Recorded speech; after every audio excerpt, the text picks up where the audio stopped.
بسم اللہ الرحمن الرحیم۔ السلام علیکم۔ آج میری کہانی کا موضوع ہے دکاندار اور ایک نیک عورت۔ کہانی کچھ یوں ہے۔ گاہک نے دکان میں داخل ہو کر دکاندار سے پوچھا، کیلوں کا کیا بھاؤ لگایا ہے؟ دکاندار نے جواب دیا، کیلے 12 درہم اور سیب؟ دکاندار نے جواب دیا 10 درہم۔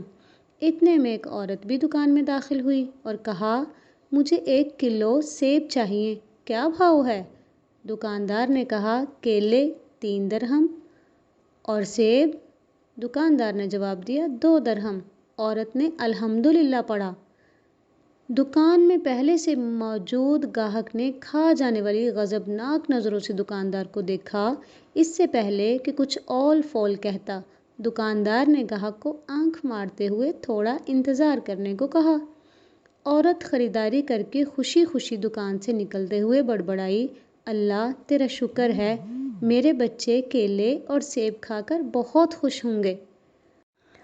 عورت کے جانے کے بعد دکاندار نے پہلے سے موجود گاہک کی طرف متوجہ ہوتے ہوئے کہا، اللہ گواہ ہے، میں نے تجھے کوئی دھوکہ دینے کی کوشش نہیں کی۔ یہ عورت 4 یتیم بچوں کی ماں ہے، کسی سے بھی کسی بھی قسم کی مدد لینے کو تیار نہیں ہے۔ میں نے کئی بار کوشش کی ہے اور ہر بار ناکامی ہوئی ہے۔ اب مجھے یہی طریقہ سوجھا کہ جب بھی یہ آئے تو میں اسے کم سے کم دام لگا کر چیز دے دوں۔ میں چاہتا ہوں کہ اس کا بھرم بھی قائم رہے اور اسے لگے کہ وہ کسی کی محتاج نہیں ہے۔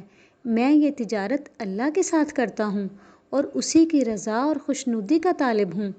دکاندار کہنے لگا، یہ عورت ہفتے میں 1 بار آتی ہے، اللہ گواہ ہے، جس دن یہ آ جائے اس دن میری بکری بڑھ جاتی ہے اور اللہ کے غیبی خزانے سے منافع بھی زیادہ ہوتا ہے۔ گاہک کی آنکھوں میں آنسو آ گئے۔